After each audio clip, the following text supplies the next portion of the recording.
Hey, what's going on, Rockstars? Welcome into the channel. Wednesday, February 8th, 2023. And today, eBay announced they're laying off 500 employees, which amounts to a little more than 4% of their total workforce. And this shouldn't come as any surprise because a lot of companies like Zoom, I think they laid off 1,800, Amazon, Facebook, all in the last 30 to 60 days, I did a video on one of them, have laid off hundreds, if not thousands, of tech employees as we saw the stock market start to come down, as we saw the new year come, as the word recession was happening, gas prices, house prices, car prices, everything was through the roof.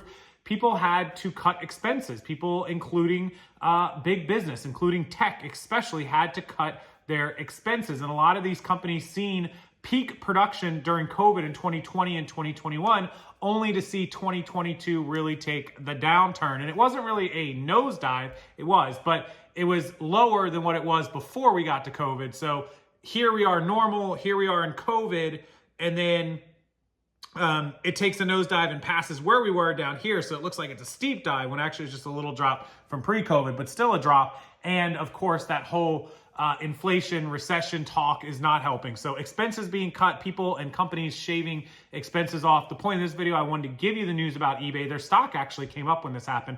Generally, that will happen when companies announce mass layoffs or expense cutting. That will show that the company's going to have more cash than what they were expecting to have. So the stock price will generally go up at least right away. For how long, I don't know.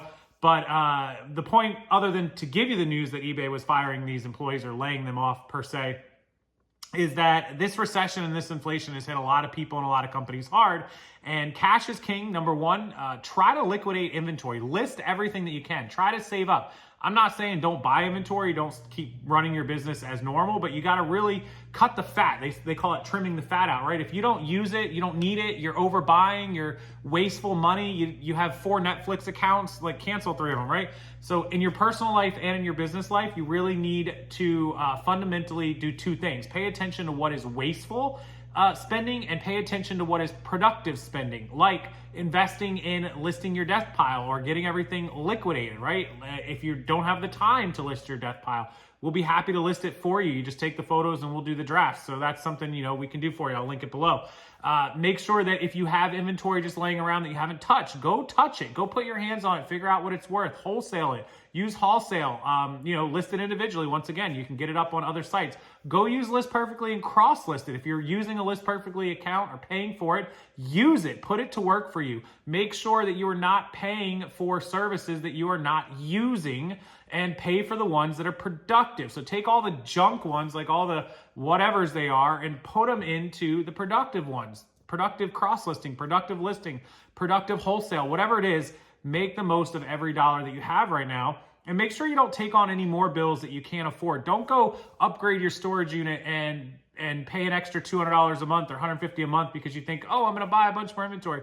Don't do it unless you need it. I kind of made that mistake and rented 3 storage units a year and a half ago, and now I want to get rid of one of them. I think I can get everything done in 2 of them, and that's a $350 bill. I'm paying $350 for one, and the other 2, they gave me a deal at like $300 a piece, so I'm paying like $950 for all 3 of them. But if I could get rid of the $350, I'd be down to $600 a month, which is, $350, what is that, 35? That's $4,200 a year that I'm just wasting because I don't really need all 3 of them. I can make it work with 2 of them. It won't be the best scenario, but it's productive. I got rid of a website I was paying like $50 or $60 a month for. That's another $600-700 a year that I think I use like once or twice a year. And I was like, this is a waste. I don't need this. I can do what I need to do without it.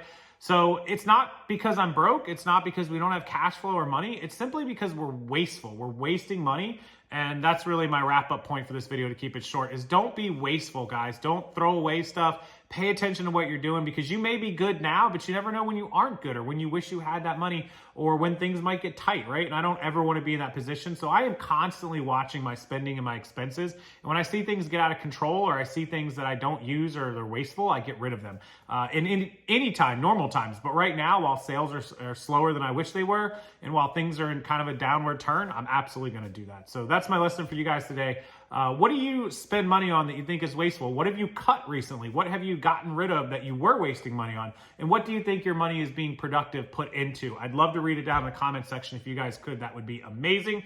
And before you go, take time to hit that like button, turn that thumb blue. It helps the YouTube algorithm and it helps my videos and algorithm, and I highly appreciate it. Subscribe to the channel, why not? You won't miss future videos, news, updates, and everything else you need from the world of reselling and business. And I hope you guys enjoy the rest of your Wednesday and the rest of your week and weekend if I don't talk to you.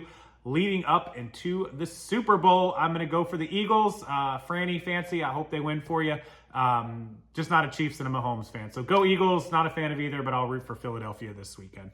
Happy Wednesday, everyone. I'll see you next time.